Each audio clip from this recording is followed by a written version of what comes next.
샬롬, 주님의 이름으로 사랑하고 축복합니다. 함께 같이 찬양하도록 하겠습니다.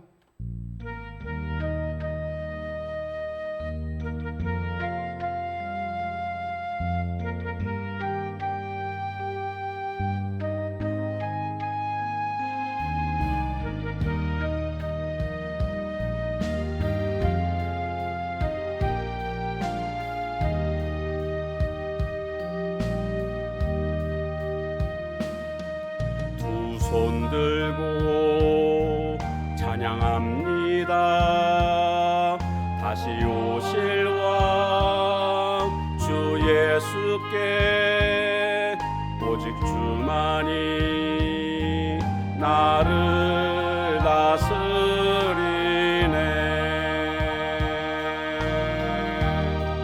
나 주님만을 섬기리. 헛된 마음 버리고 성령이여 내 영혼 충만하게 하소서.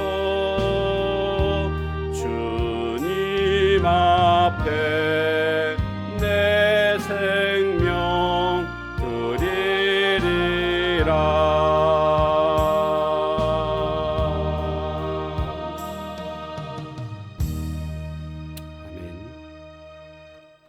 오늘 함께 나눌 말씀 본문은 역대하 10장 12절에서 19절까지 말씀 보겠습니다. 역대하 10장 12절에서 19절까지입니다. 끝절까지입니다. 3일 만에 여로보암과 모든 백성이 르호보암에게 나왔으니 이는 왕이 명령하여 이르기를 3일 만에 내게로 다시 오라 하였습니다. 왕이 포악한 말로 대답할세 르호보암이 원로들의 가르침을 버리고 젊은 신하들의 가르침을 따라 그들에게 말하여 이르되 내 아버지는 너희의 멍에를 무겁게 하였으나 나는 더 무겁게 할지라. 내 아버지는 가죽 채찍으로 너희를 치셨으나 나는 전갈 채찍으로 치리라 하니라. 왕이 이같이 백성의 말을 듣지 아니하였으니 이 일은 하나님께로 말미암아 난 것이라. 여호와께서 전에 실로 사람 아히야로 하여금 느바세 아들 여로보암에게 이르신 말씀을 응하게 하심이더라.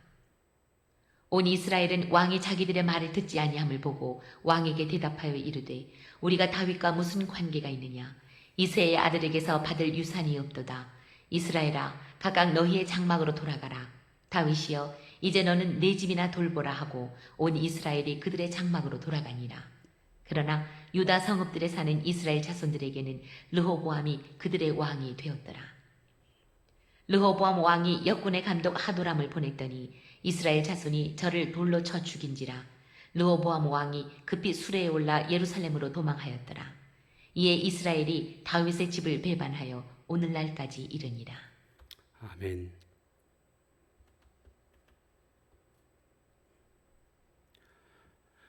르호보암은 백성들의 요구를 들어주지 않았습니다. 짐을 좀 가볍게 해달라. 이런 백성들의 정당한 요구임에도 불구하고 오히려 강압적으로 그들을 대하는 모습을 보게 됩니다.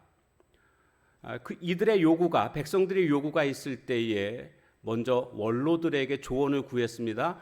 원로들은 백성들의 요구는 합당하니 백성들의 요구를 들어주라고 말해줬습니다. 그러나 젊은 신하들은 아닙니다. 저들을 더 강하게 해야만 저들이 말을 들을 것입니다. 더 짐을 무겁게 하십시오. 이렇게 조언을 해줬는데 르호보암은 젊은 신하들의 조언을 받아들이게 됩니다. 그리고 백성들한테 말합니다. 나는 아버지 솔로몬보다 너희에게 더 짐을 많이 지우겠다. 아버지가 가죽 채찍으로 너희를 다스렸다고 한다면 나는 전갈 채찍으로 너희를 다스릴 것이다. 이렇게 말을 합니다. 여기 전갈 채찍이라는 것은 고통이 심하기 때문에 전갈 채찍이라고 이름을 지었습니다.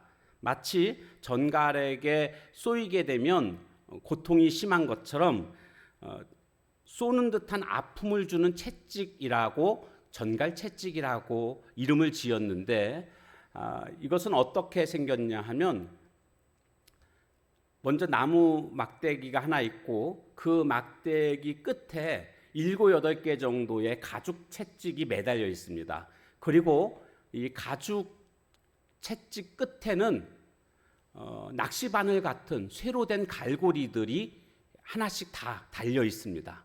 그래서 그것으로 때리게 되면 살이 찢어지고 심지어는 등뼈가 다 드러나는 이런 모습들을 볼 수가 있습니다.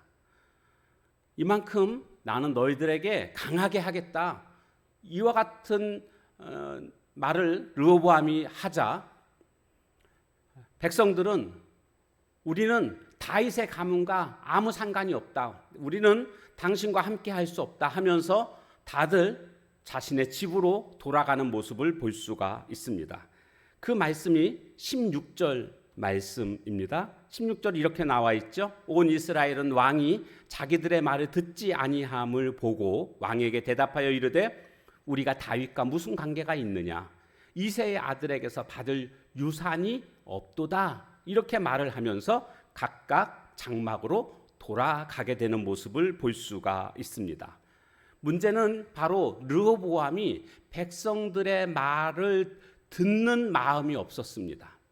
솔로몬이 왕이 됐을 때에 그는 1000번제를 드리지 않습니까? 그러면서 하나님께 구했던 게 뭡니까? 누가 주의 이 많은 백성을 재판할 수 있사오리이까? 듣는 마음을 종에게 주사 주의 백성을 재판하여 선악을 분별하게 하옵소서. 여기 보니까 듣는 마음을 달라고 했습니다. 그래서 선악을 분별할 수 있도록. 그러니까 지혜의 본질이 무엇인가? 듣는 마음입니다. 솔로몬은 어떻게 하든지 백성들의 마음을 듣고자 했습니다. 백성들의 요구를 듣고자 했습니다. 그러나 반면에 르호보암은 백성들을 무시했고 그들의 마음 소리를 듣고자 노력하지 않았습니다. 왕이 백성들의 마음을 듣지 않는다면 더 이상 왕으로서의 자격이 없습니다. 왕은 늘 백성의 마음을 살필 수 있는 그런 자가 왕으로서 합당한 자입니다. 자, 그런데 오늘 말씀에 보면 15절에 보면 이 모든 일이 여호와께로 말미암았다라는 말씀이 나옵니다. 이 일은 하나님께로 말미암아 난 것이다. 즉 나라가 이제 나뉘게 되지 않습니까? 북쪽에는 여로보암이 왕이 돼가지고 다스리게 되고 남쪽에는 유다 지파, 거기 베냐민 지파가 합세해가지고 이렇게 남쪽 나라를 다스리게 되고 이런 상황이 벌어졌는데 지금 겉으로 드러난 모습은 르호보암이 북쪽 백성들의 요구를 들어주지 않았기 때문에 나라가 나뉘어지게 됐다라는 것 아니겠습니까? 그런데 그 배후에는 하나님이 이와 같은 일들을 하셨다. 하나님께로 말미암아 난 것이다. 이렇게 성경은 말씀하고 있습니다. 이게 무슨 뜻이냐 하면 하나님께서 솔로몬에 대해서 징계를 내리십니다. 그 징계가 뭡니까? 솔로몬이 말년에 이방 여인들을 아내로 맞이했고 그리고 또 그들이 우상을 가져오는 것을 다 허락을 했습니다. 그리고 우상을 섬기게 되고 결국 이와 같은 일 때문에 하나님께서는 나라가 나뉘게 만드셨다라는 거죠. 그래서 아이야 선지자를 통해서 아이야 선지자가 여로보암에게 나아가서는 말을 하죠. 자기 옷을 12조각을 낸 다음에 그 중에 10조각을 그 여로보암에게 주면서 하나님이 너한테 주시는 거다. 10지파의 왕이 된다라는 뜻입니다. 근데 이 사실을 여로보암이 이제 알게 되었을 때에 솔로몬의 귀에도 이 사실이 귀에 들어가게 됐고 결국 솔로몬으로부터 위협을 받았던 여로보암은 애굽으로 도망을 치게 됐던 겁니다. 거기서 숨어 지내다가 솔로몬이 죽게 되자 여로보암은 다시 이스라엘로 복귀를 하게 됐죠. 그리고 북쪽에 있는 백성들과 함께 르호보암 왕에게 나아가서 정당한 요구를 했던 것입니다. 짐을 가볍게 해달라고. 그런데 그 요구를 들어주지 않음으로 말미암아 나라가 나뉘게 된 것입니다. 이처럼 나라가 나뉘게 된 것은 겉으로 보기에는 르호보암이 요구를 들어주지 않아서 이와 같은 일이 벌어졌지만 내막적으로 보게 되면 그 배후에서 솔로몬이 지은 죄에 대한 그런 결과였다. 하나님의 징계였다라는 것도 알 수가 있습니다.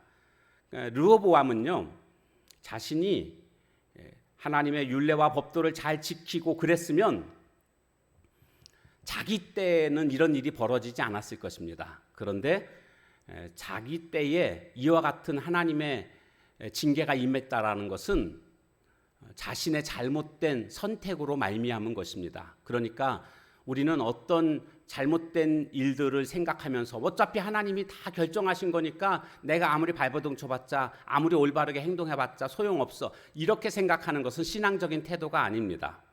오늘 우리는 얼마든지 바뀔 수 있습니다. 내가 잘하면 하나님께 은혜를 받는 것이고 못하면 징계를 받는 것입니다. 그 배후에서 하나님은 역사하시는 것은 때는 하나님이 정하시는 것입니다. 우리는 이것을 알고 잘못된 예정론에 빠져서는 안 되겠습니다. 그런데 저는 오늘 본문을 통해서 하나 깨닫게 되는 것 중에 하나는 하나님의 징계보다는 하나님의 은혜를 깨닫게 됩니다.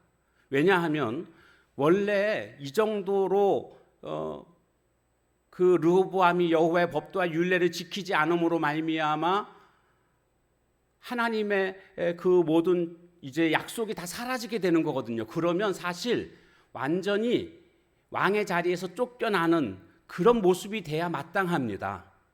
그런데 명맥이 유지되고 있습니다. 유다 지파와 베냐민 지파를 통해서 그래도 이 남쪽 나라에서 왕의 명맥을 유지하는 모습을 보게 됩니다. 왜 그럴까요? 하나님이 다윗과 맺으신 언약 때문입니다.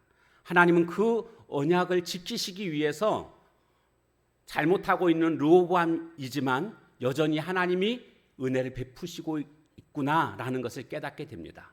사실 오늘 우리들도 하나님 앞에서 잘못한 부분들이 얼마나 많이 있습니까? 그럼에도 불구하고 하나님께서 그런 중에도 은혜를 베푸시는 그 하나님이 계셨기에 오늘 우리가 하루하루를 살아갈 수 있게 되는 줄로 믿습니다. 이 하나님의 은혜를 오늘도 깊이 묵상하며 감사하며 더 은혜만을 소중히 여기고 붙잡고 사모하는 우리들의 삶이 다 되시길 주님의 이름으로 축원합니다. 기도하겠습니다. 하나님, 오늘 이제 왕국이 분열되는 그런 모습을 보게 됩니다. 르호보암의 잘못된 모습, 백성들의 말을 듣지 않는 그런 교만한 모습 때문에 결국 나라가 이렇게 나뉘어지게 되는 모습을 보게 되는데, 그런 중에도 하나님께서는 다윗과 맺으신 언약을 기억하시고 은혜를 베푸시사 그 명맥이 계속 유지되고 있는 모습을 보게 되었습니다. 하나님의 은혜는 이처럼 오늘 우리에게도 여전히 임하고 있음을 믿습니다.